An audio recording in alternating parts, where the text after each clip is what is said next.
Suami preman ternyata sultan. Bab 330. Bagus. Jangan dibiasakan, balas Azam. Dia mulai menyeruput kopi yang baru saja disajikan. Berlama-lama bersama Azam, selalu membuat Alicia grogi bukan kelapangan. Ia pun segera meminum teh miliknya dan bersiap untuk cepat-cepat pergi dari sana. Aku duluan, Ustadz. Mau persiapan salat duhur, kata Alicia sambil bangun dari duduknya. Azam mengangguk sambil tersenyum. Ia menatap punggung Alicia yang mulai berbalik dan melangkah dengan cepat hingga kakinya hampir tersandung. Azam geleng-geleng kepala. Ia selalu merasa gemas melihat tingkah Alicia yang malu-malu dan grogi jika sedang mengobrol berdua seperti tadi. Bagi Azam, itu menunjukkan jika Alicia memang tak terbiasa berkomunikasi dengan laki-laki. Sore ini, Azam yang akan pulang ke kediamannya, mengernyit melihat Alicia yang sedang mondar-mandir di parkiran. Dia pun berinisiatif untuk menghampirinya. "Kenapa?" tanya Azam. "Motorku gak nyala." "Mogok sepertinya," jawab Alicia apa adanya. "Biar aku coba." Azam berkali-kali main starter motor matic tersebut. Sesekali juga diselah dengan kaki. "Sepertinya memang mogok," ujar Azam setelah tak berhasil menyalakan mesin motor tersebut. Alicia mendengus pelan. "Aku cari ojek aja kalau gitu." "Jangan. Biar diantar sopir saja," cegah Azam buru-buru. "Sopir," ulang Alicia. "Gak perlu, gak apa-apa.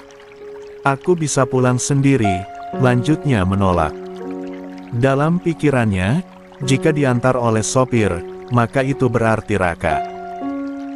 Dia tak ingin terlalu sering berdekatan apalagi berkomunikasi dengan Raka, khawatirnya kelepasan dan terlihat akrab kembali. 28. "Syah, bagaimana? Ini sudah sore loh. Sudah mendung juga." Azam kembali menawari. 29. Alicia nampak kebingungan. Apalagi saat menatap langit di atas sana. Awan hitam semakin tebal menyelimuti. Angin kencang juga sesekali berembus dan menerbangkan jilbabnya yang panjang menjuntai. "Cuma ditawarin dianterin pulang doang loh, bukan mau dicflik," kelakar Azam sembari terkekeh pelan. "Bukan begitu. Maksudnya kan, aku sama dia baru kenal, terus bukan mahram juga," timpal Alicia dengan kepala tertunduk. Senyum Azam kian merekah. Lah semakin kagum dengan calon istrinya itu karena benar-benar pandai menjaga diri bahkan dalam keadaan terdesak sekalipun. "Aku tahu, itu pasti yang menjadi keraguanmu.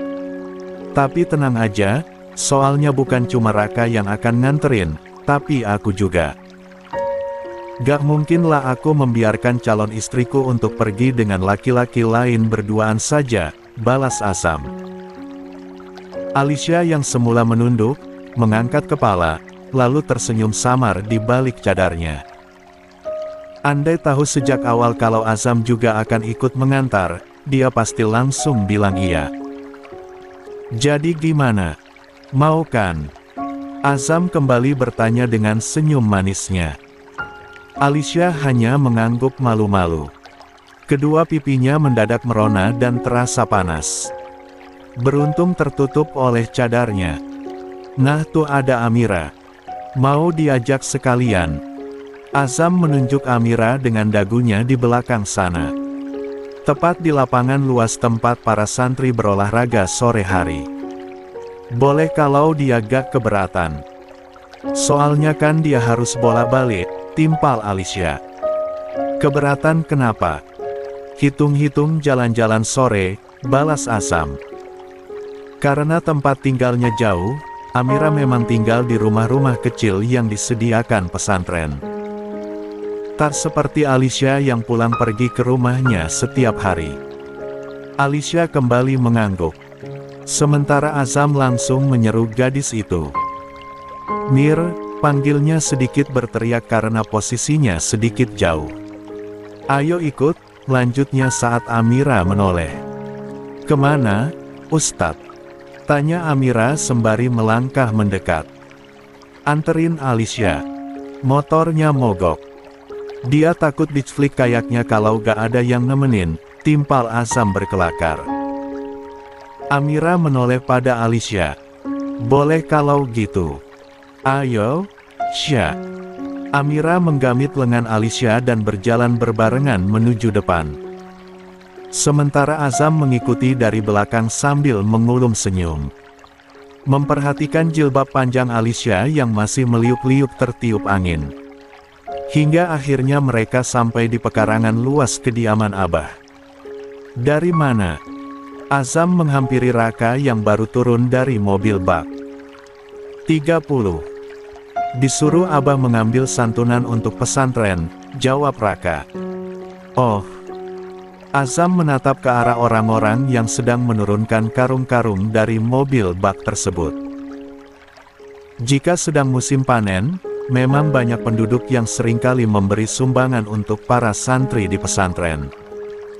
Entah berupa beras atau sayuran. Terkadang juga buah-buahan jika sedang musim. "Sudah bereskan?" lanjut Azam lagi. Raka mengangguk lalu menepuk-nepuk kedua tangannya yang kena debu karena sempat membantu menurunkan karung. "Tolong anterin Alicia pulang ke rumahnya. Motor dia mogok. Mana kayaknya mau hujan." Tita Azam. "Anterin." ulang Raka. "Iya. Biasa aja kali. Aku juga ikut kok." "Amira juga, biar rame-rame," jawab Azam. "Ayo, keburu kesorean." lanjutnya. Raka mengangguk. Lah sempat melirik Alicia sekilas lalu membukakan pintu mobil. "Silakan." Alicia tak enak hati. Padahal gak perlu dibukakan segala. "Mbak Alicia kan calon istrinya Ustadz Azam." "Berarti calon majikan saya," timpal Raka. Alicia mendengus pelan lalu memasuki mobil. Disusul Amira yang duduk di sampingnya. Raka pun segera menutup kembali pintu itu lalu melangkah cepat dan memasuki mobil. Raka duduk di belakang kemudi. Ditemani Azam yang duduk di sebelahnya. Sementara kedua wanita duduk di belakang sambil berbincang ringan. "Maaf ya, Sya, kemarin aku gak hadir. Padahal pengen banget. Mendadak susah banget cari bus," kata Amira dengan perasaan bersalah. "Iya kamu kan sahabatku. Harusnya temenin aku. Mana di telepon gak aktif-aktif," balas Alicia. "Ponselku lupa dicas. Baru ingat tadi malam." Sorry." Amira nyengir kuda pada Alicia. "Baiklah aku maafkan. Tapi kalau pernikahan nanti, wajib hadir dari awal sampai akhir pokoknya," timpal Alicia dengan nada memaksa. Oke, aku janji. Aku pasti hadir. Pasti," balas Amira tegas. "Thanks. Kamu tahu sendiri kan, satu-satunya sahabatku di sini tuh cuma kamu." Alicia memeluk Amira dengan gemas sekaligus haru. "Aku tahu." Amira menepuk-nepuk pundak Alicia pelan sembari tersenyum. Bukan hanya Amira yang tersenyum tapi juga Azam yang diam-diam memperhatikan. "Setelah menikah nanti, aku pasti yang akan jadi sahabatmu," ujarnya. "Mau merebut nih ceritanya?" Amira mendelik kecil pada Azam. 31. "Enggak, cuma menambah daftar sahabat. Suami rasa sahabat. Boleh kan?" timpal Azam. Alicia mengangguk pelan. Di balik cadarnya, ia tersenyum begitu merekah. Cerita-cerita ringan dan candaan-candaan kecil pun mengiringi perjalanan sore mereka. "Pak sopir diam aja. Ikut cerita kek," kata Azam menggoda teman barunya yang sedang fokus menyetir. Raka hanya menoleh sambil tersenyum tipis. Tim mendengarkan saja, timpalnya. Gak seru. Padahal aku juga pengen tahu loh cerita masa lalu kamu. Atau cerita apa kayak gitu, timpal Amira dengan antusias. Orang gak mau cerita jangan dipaksa, sahut Alicia. Aku bicara sama dia loh. Siapa namanya? Kok kamu yang jawab? Syah. Amira geleng-geleng kepala samar. Benar kata Alicia. Karena terkadang, ada orang yang sedang mati-matian melupakan masa lalunya yang buruk. Menguburnya dalam-dalam hingga tak ingin diungkap lagi meski lewat sebuah cerita. Karena tak semua masa lalu itu indah untuk dikenang. Azam ikut menimpali. Ya ampun. Kok jadi pada serius gini sih? Kan awalnya cuma seru-seruan doang biar gak boring. Amira mengendus kecewa. Udah mau sampai. Alicia mengalihkan obrolan. Dia pura-pura menoleh ke kiri dan ke kanan tempat duduknya. Takut ada yang ketinggalan, alibinya. Mobil pun akhirnya berhenti tepat di depan rumah Alicia. Cuaca di luar pun mulai gerimis. Mau pada mampir dulu? Tawar Alicia sambil menatap semua orang bergantian. Sepertinya enggak. Ini sudah sore banget. Lagi pula malam ini jadwalku mengisi pengajian muda-mudi setelah salat maghrib, jawab Azam. Oh iya lupa, Ustadz, timpal Alicia sambil tersenyum. Kalau gitu makasih banyak ya sudah nganterin. Mir, makasih ya. Lanjut Alicia sembari bersiap turun. Sama-sama. Sebagai imbalannya, besok bawain sarapan yang enak dan aneh. Bosen sarapan di dapur umum mulu, kata Amira diiringi candaan. Yang aneh apaan? Ada-ada saja. Alicia yang sudah di luar mobil tersenyum lebar. Ya maksudnya yang gak ada di dapur umum, timpal Amira. Beres. Alicia mengacungkan jempol tangannya. Kami langsung pulang ya. Assalamualaikum, kata Azam. Alicia menjawab salam sambil memperhatikan mobil yang berbalik dan melaju meninggalkan pekarangan rumahnya. Rasa berdebar di hatinya pun perlahan mereda. Alicia tersenyum sambil melangkah menuju rumah di bawah gerimis yang kian rapat. Setelah melihat perubahan sikap Raka, ia merasa yakin jika apapun yang terjadi di masa lalunya tak akan pernah terungkap. Dan ia pun semakin yakin untuk melangkah menuju hidup baru dengan Azam yang begitu dicintainya. 32. Hari demi hari berlalu, Raka sudah semakin terbiasa tinggal di lingkungan keluarga Azam dan pesantren. Ilmu agamanya pun sedikit demi sedikit bertambah karena sering mengikuti pengajian yang diadakan pesantren. Entah itu pengajian muda-mudi, ataupun pengajian rutin mingguan yang dihadiri oleh ibu-ibu maupun bapak-bapak. Raka juga seringkali mengantar Abah ke berbagai tempat untuk urusannya. Dan selama di jalan, lelaki parubaya itu seringkali memberikan ceramah singkat atau membahas suatu hal menurut pendapatnya dari sudut pandang agama. Tentu hal itu menjadi ilmu dan pengetahuan baru untuk Raka yang semula awam pada ilmu agama. Hanya yang wajib-wajib saja yang ia ketahui. Seperti halnya dini hari ini, Raka memutuskan untuk bangun di sepertiga malam setelah mendengar bagaimana keutamaannya salat malam yang disebut dengan tahajud itu. Di tengah kesunyian, dia mendirikan salat dengan begitu khusyuk. Salatnya kali ini benar-benar terasa berbeda dari biasanya. Setiap bacaan salat yang ia mulai pahami artinya, terasa begitu menfesuk di kalbu. Begitu menenangkan dan menenteramkan. Setiap bait doa yang ia untai pun terasa begitu menjiwai. Sesekali bulir bening menetes dari kelopaknya mengingat setiap dosa yang pernah ia perbuat. Buliran bening itu pun kian menetes lebat tatkala teringat pada anaknya yang jauh di sana.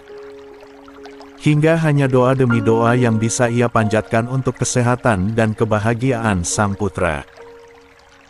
Hidup sederhana dan apa adanya seperti itu ternyata lebih menyejukkan untuk hatinya. Tak seperti sedang bertabur kemewahan yang justru tak mendapatkan ketenangan sama sekali. Yang ada semakin haus dan rakus oleh harta dan kekuasaan dan malah berakhir menjerumuskan dirinya. Penampilan Raka dengan rambut pendek dan seringkali memakai baju koko pemberian Azam, sudah seperti para ustadz yang mengajar di pesantren. Apalagi lelaki itu memiliki kulit yang cenderung putih. Pagi ini, Raka yang ingin meminta uang bensin ke ruangan administrasi, sempat terhenti melihat beberapa ustadz berkerumun seperti sedang diskusi. Salah satunya ada Azam dan Alisya. Amira pun bahkan ada di sana. Tak ingin ikut campur urusan pesantren lebih jauh, Raka pun hanya sebatas melewati orang-orang itu. "Permisi," katanya ramah. Kak, mau kemana?" tanya Azam. "Sebenarnya ada perlu sama Ustazah Amira, ternyata ada di sini," jawab Raka. "Oh, mau ke aku ya? Ada apa?" Kini giliran Amira yang bertanya. "Iya, seperti biasa, mau ambil uang bensin," jawab Raka. "Oh, gitu ya. Sebentar kalau gitu. Ini tanggung, lagi atur diskusi soal jadwal ngajar para ustadz dan ustazah soalnya ada yang cuti melahirkan lama," timpal Amira. "Silakan. Saya gak buru-buru kok," balas Raka. Amira kembali menatap para rekannya yang ada di sana. "Jadi gimana? Kalau ilmu komputer dan IT kayak gitu aku gak paham. Cuma bisa yang dasar aja," kata Amira kembali ke pembahasan sebelumnya. "Jadwal mengajarku juga sudah full. Mana nanti pasti keganggu persiapan pernikahan kan," timpal Azam. 33. Semuanya sempat terdiam sesaat hingga akhirnya tiba-tiba Alisya nyeletuk. "Kenapa gak minta Bang Raka untuk mengajar sementara? Dia pintar ilmu IT."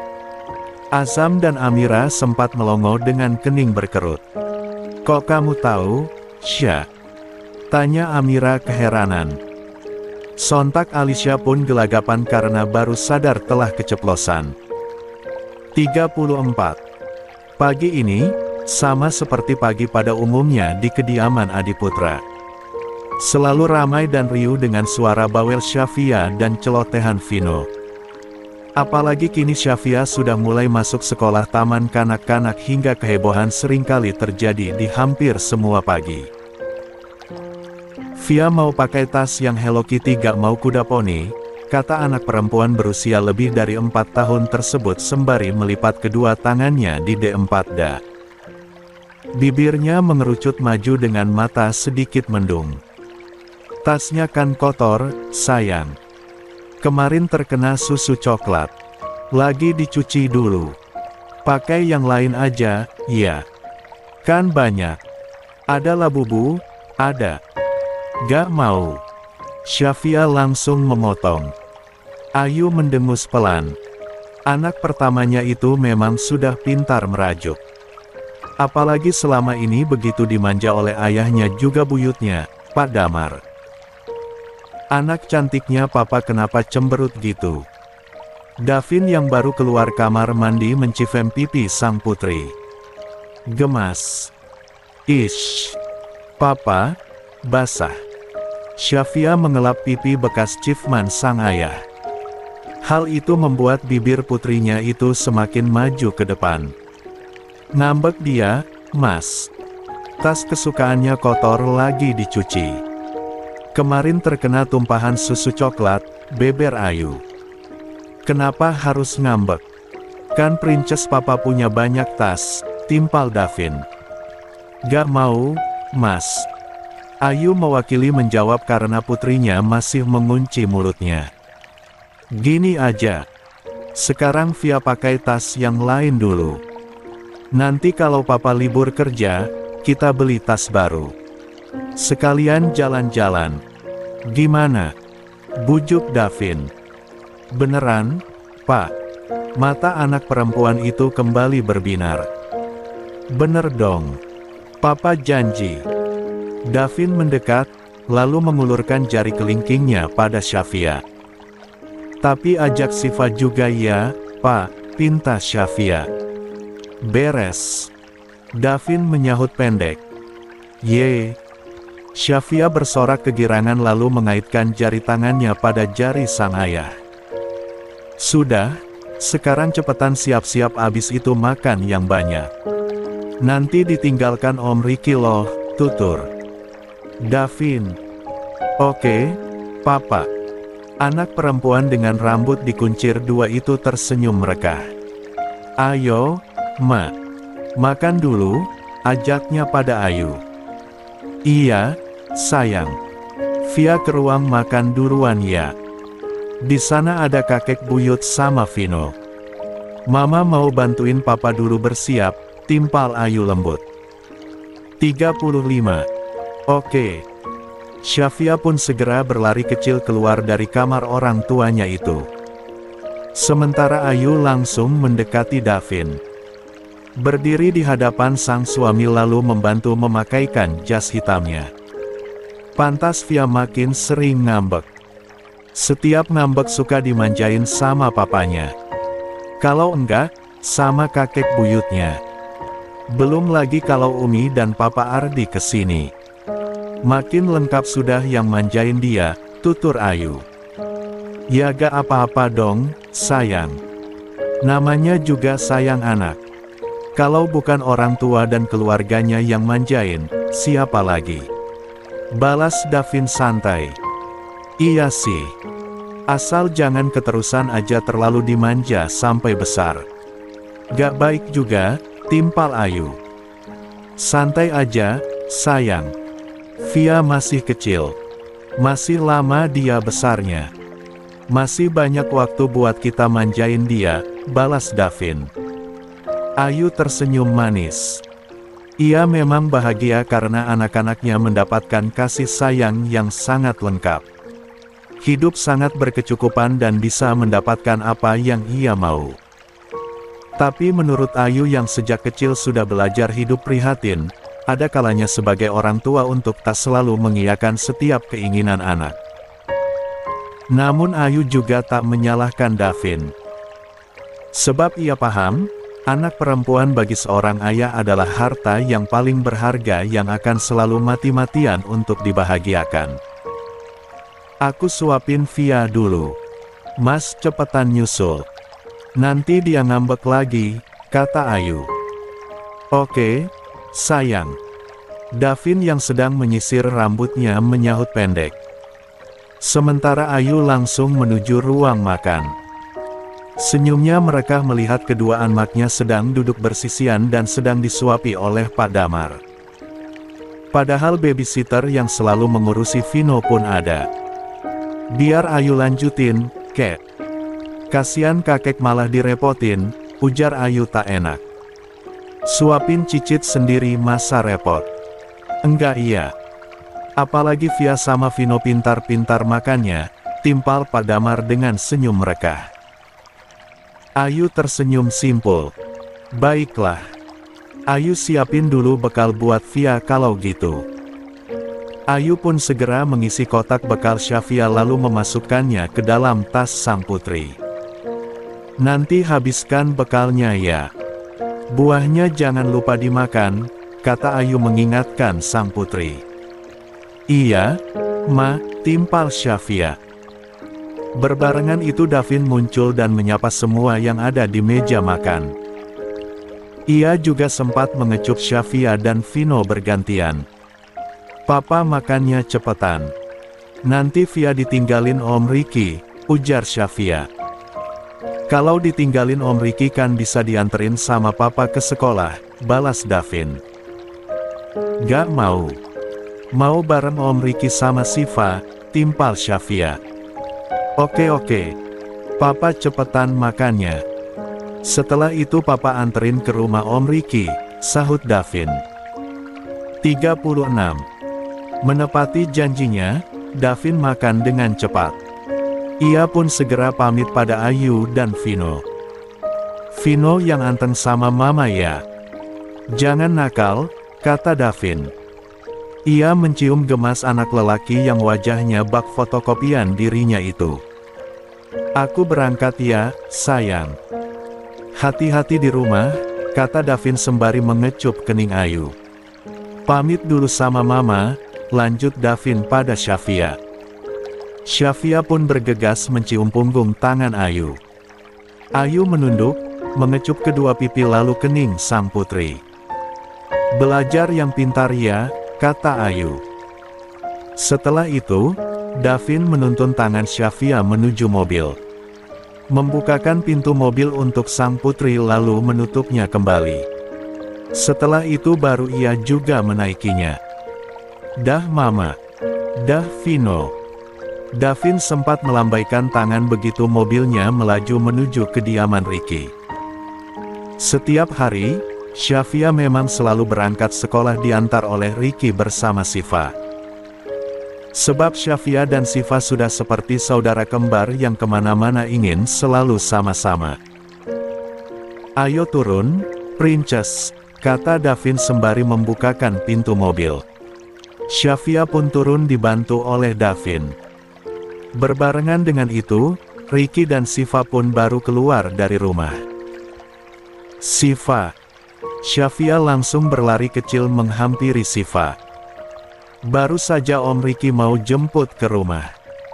"Anak cantik sudah kesini duluan," kata Ricky. "Takut ditinggalin?" timpal Syafia menggemaskan. "Enggak dong. Ayo, berangkat. Masuk mobil ya. Om mau bicara sebentar sama Papa Davin," timpal Ricky. "Iya, On Ricky. Ayo Siva," ajak Syafia. Kedua anak perempuan yang usianya hanya berselisih beberapa bulan itu pun masuk ke dalam mobil. Sementara Ricky mendekati Davin. "Gimana, Bos, sudah ada kabar dari Raka?" tanya Ricky. Davin menggeleng. "Aku sudah tanya-tanya tapi gak ada yang tahu dia di mana. Seperti hilang di telan bumi. Padahal ini sudah lebih dari seminggu sejak ia keluar dari penjara ya. Aku pikir bakal balik lagi buat nemuin Novan," timpal Ricky. "Mungkin dia malu, minder," balas Davin. "Bisa jadi." Ricky menyahut singkat karena Siva dan Syafia keburu berteriak. "Ayo, ayah," ujar Siva. Lihatlah kedua anak itu, tak sabaran, kelakar Ricky pada Davin. "Titip putriku ya. Maaf repotin." "Gimana lagi, dia maunya bareng kamu sama Siva," tutur Davin. "Beres. Putri bos sudah seperti putriku juga," balas Ricky.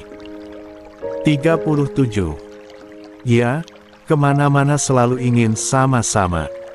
Apa-apa selalu ingin sama. Makanan juga satu selera. Gak kebayang kalau sudah pada gadis. Jangan sampai satu selera sama cowok yang sama," kelakar Davin geleng-geleng kepala. Ricky hanya terkekeh pelan. "Aku berangkat dulu. Nanti anak-anak telat." "Oke. Aku juga mau langsung ke kantor," balas Davin. Kedua mobil itu pun keluar halaman beriringan. Di tempat berbeda, Azam dan Amira masih keheranan dengan ucapan Alicia. Bukan hanya mereka berdua, bahkan Raka sendiri sempat begitu tercengang dengan perkataan Alicia yang spontan itu. Alicia menunduk. Kebingungan mencari alasan. "Kemarin aku sempat ketemu Ustazah Alicia di kantin. Sempat ngobrol sebentar. Aku sempat cerita kalau aku pernah kuliah." Raka yang perasaannya mulai stabil dan tak segrogi Alicia mengambil alih penjelasan agar Azam dan Amira tak curiga. "Oh gitu. Azam mengangguk-angguk pelan. "Memang beneran pernah kuliah, Kak?" tanya Azam meyakinkan. Raka mengangguk cepat. "Kalau gitu ikut aku ke ruang komputer," lanjut Hasan. "Boleh," timpal Raka. "Ustazah Alicia sama Ustazah Amira, mari ikut juga," kata Azam lagi. Jika sedang di lingkungan pesantren, Azam memang selalu memanggil para rekannya dengan panggilan Ustadz atau Ustazah. Termasuk pada Alicia yang merupakan calon istrinya. Mereka semua pun berjalan menuju ruangan komputer, di mana para santri diajari berbagai ilmu tentang penggunaan teknologi canggih tersebut agar tak gaptek. Ini ruangannya. Raka diajak memasuki ruangan tersebut lalu diminta duduk di kursi pengajar. "Saya gak enak," kata Raka sungkan. "Duduklah. Lalu perlihatkan kemampuan ilmumu dalam bidang komputer," titah Azam. Akhirnya Raka menurut. Lalu ia mulai mengotak-atik komputer di hadapannya dengan sangat lihai. Ia bahkan bisa mengetik cepat dengan semua jarinya. "Keren. Ternyata ini suhu," kata Azam. "Enggak. Cuma kebetulan dari sejak sekolah paling suka pelajaran komputer. Waktu SMK juga ngambilnya timpal Raka. Deal ini ya jadi pengajar pengganti pelajaran komputer. Buku modul dan lainnya ada kok. Selama ada jam pelajaran, jangan dulu nyetir. Minta sopir lain dulu yang handle," kata Azam. Raka hanya mengangguk patuh. Toh dia memang bekerja untuk Azam. Apapun itu jenis pekerjaannya. 38. "Ya sudah. Ayo mulai mengajar. Para santri sepertinya sudah menunggu," lanjut Azam sambil menatap Alicia. "Silakan duluan," kata Alicia pelan. Azam melangkah lebih dulu. Lalu diikuti oleh Alicia yang lainnya.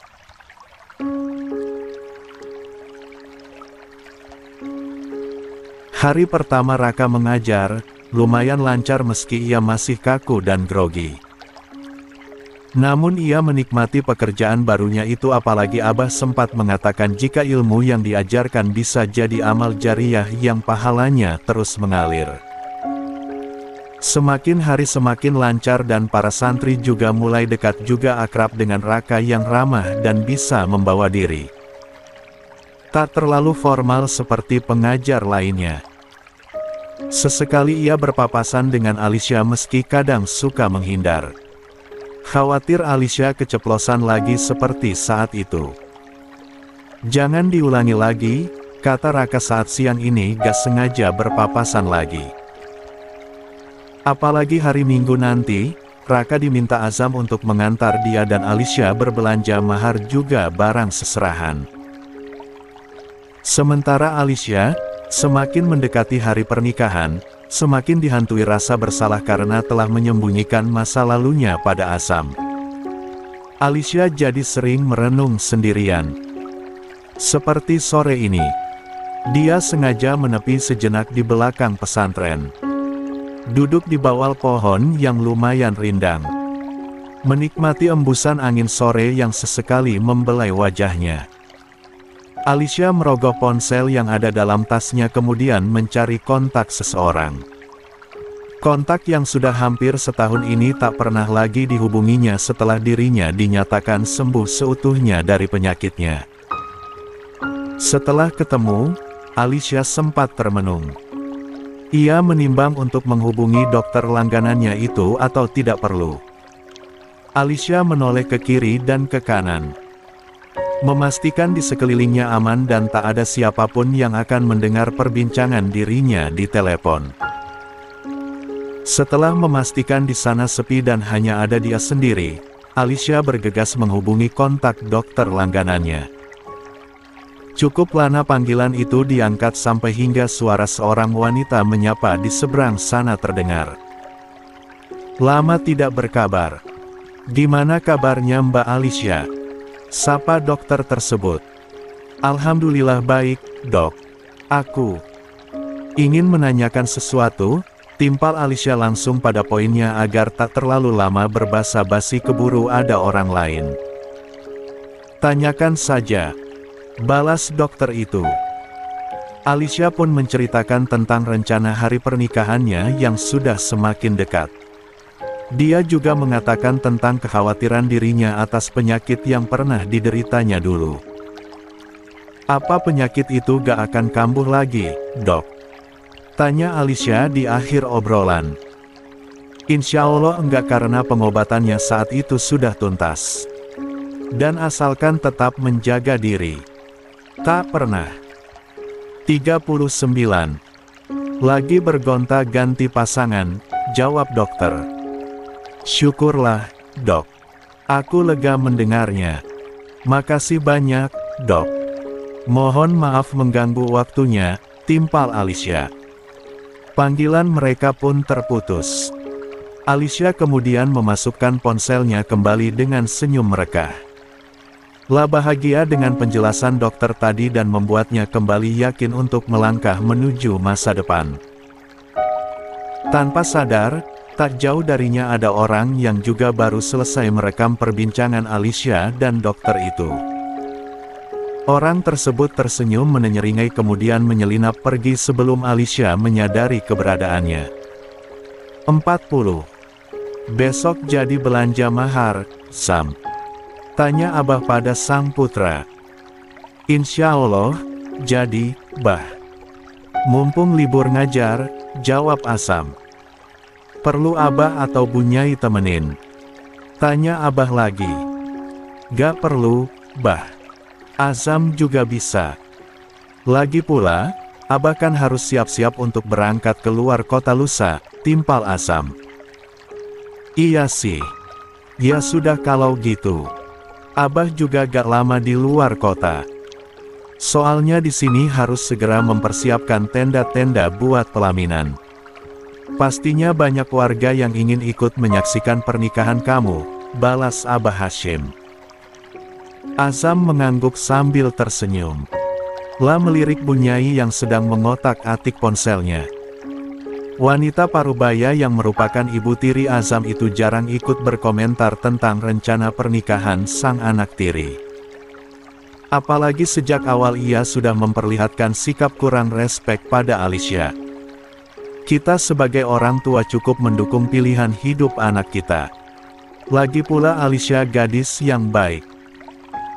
Lihat saja, dia bahkan berani mengambil keputusan untuk menutup wajahnya di tengah-tengah para gadis yang berlomba mempertontonkan wajahnya di sosial media, tutur Abah saat Bunyai mengutarakan ketidaksetujuan dirinya pada hubungan Azam dan Alicia. Bunyai hanya bisa berdecak pelan saat itu.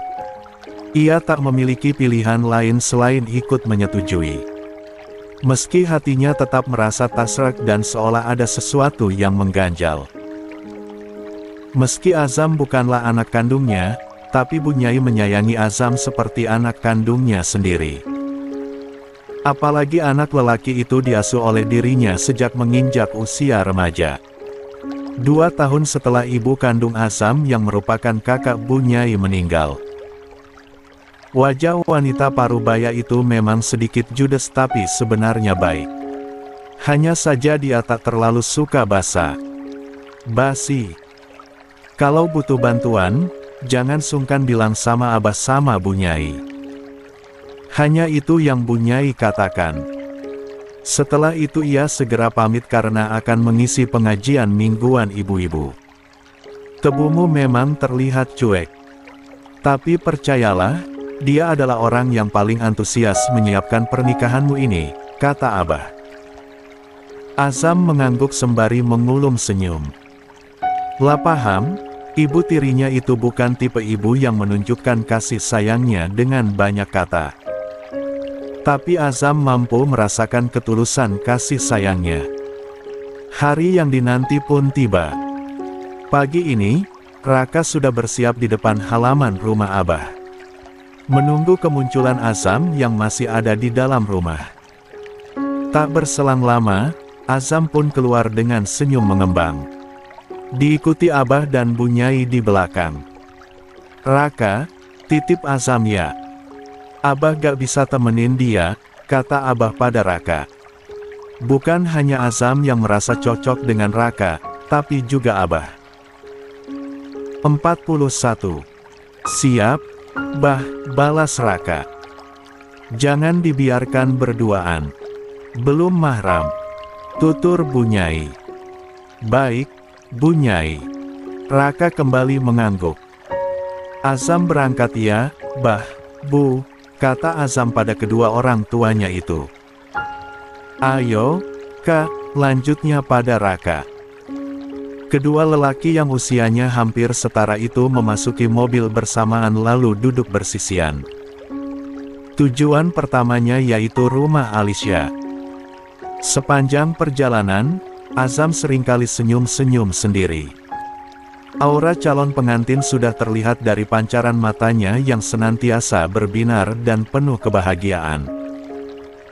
Raka yang sesekali melirik majikan serasa teman itu hanya mengulum senyum. Turut berbahagia atas kebahagiaan Azam. Raka sendiri tak pernah tahu bagaimana perasaan Azam kini. Karena selama ini, Raka tak pernah merasakan rasanya jatuh cinta yang seutuhnya. Yang dia tahu hanya perasaan sebatas main-main ataupun sebatas nafsu belaka. Kak, boleh tanya sesuatu? Tanya Azam. Tentu saja. Raka menyahut pendek. Sudah punya calon belum? Atau pacar mungkin? Tanya Azam. Raka menggeleng cepat. Gak ada, jawabnya. Tapi pernah punya pacar kan? Jangan bilang gak pernah. Gak percaya cowok secakep kamu gak pernah punya pacar, desak Azam. Raka tersenyum kecil. Gak ada, sumpah. Gak pernah pacaran apalagi sampai yang serius. Kalau cuma main-main atau sebatas suka pasti ada. Azam kembali mendesak. Raka hanya tersenyum tapi tak lagi menanggapi. Baginya, semua itu hanya sebatas masa lalu.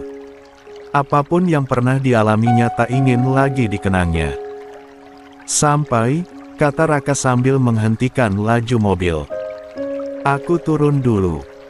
Panggil Alicia, kata Azam sembari membuka pintu mobil.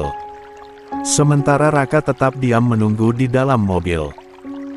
Pintu rumah langsung terbuka begitu Azam turun dari mobil.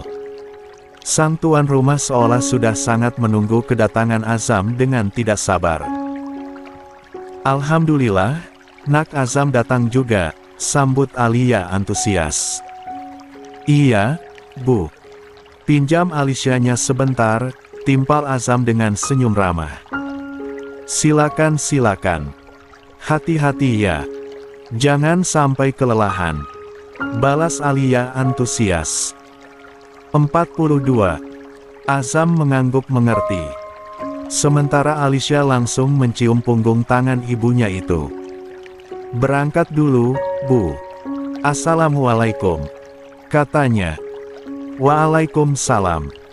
Alia menatap sang putri yang berjalan beriringan menuju mobil dengan Azam. Senyum wanita baya itu begitu mengembang. Bahagia melihat sang putri yang sebentar lagi akan jadi menantu di keluarga Abah Hashim yang terpandang dan disegani orang-orang sekitar. Beruntungnya kamu, Syah, gumam Alia. Sementara Alicia sendiri langsung menaiki mobil setelah dibukukan pintunya oleh Azam. Dia duduk seorang diri di belakang sedangkan Azam kembali menemani Raka di depan. Mallnya agak jauh dari sini. Jadi kita nikmati perjalanan ini, kata Azam sembari menoleh sebentar ke belakang. Letak kediaman Azam maupun Alicia memang sudah hampir ke perkampungan. Sementara mall berada di pusat kota. Setidaknya membutuhkan waktu 1 jam perjalanan. Amira gak diajak? Tanya Azam pada Alicia. Diajak tapi katanya sibuk, jawab Alicia. Oh. Azam menyahut pendek. Baju pengantinnya gimana? Sudah selesai? Tanya Azam lagi. Sampai saat ini, Alicia memang masih melanjutkan hobinya menekuni dunia fashion.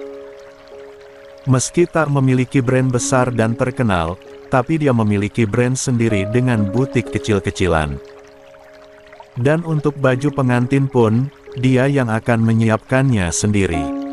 Sesuai keinginannya. Selain puas karena buatan sendiri, juga bisa menekan budget yang lumayan. Sudah selesai. Tinggal pemeriksaan ulang. Besok sudah bisa dicoba, timpal Alicia. Masya Allah. Gini nih enaknya punya istri seorang desainer, balas Azam tersenyum bangga. Bukan desainer, cuma hobi aja, sangkal Alicia. Hobi yang bagus. Nanti kalau sudah menikah, aku janji akan membantu hobimu itu agar semakin berkembang.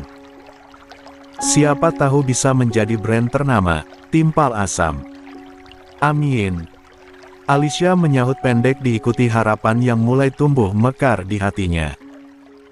Andai ia tak mengganti nama brand dan semua kotak juga sosial medianya dulu, mungkin usaha fashion Alicia sudah bisa berkembang. Karena dia sudah memiliki langganan tetap dari produknya itu. Hanya saja, Ayu menjadi salah satu langganan tetapnya itu. Dan Alicia tak ingin bayang-bayang masa lalu masih mengikuti dirinya ke tempat barunya.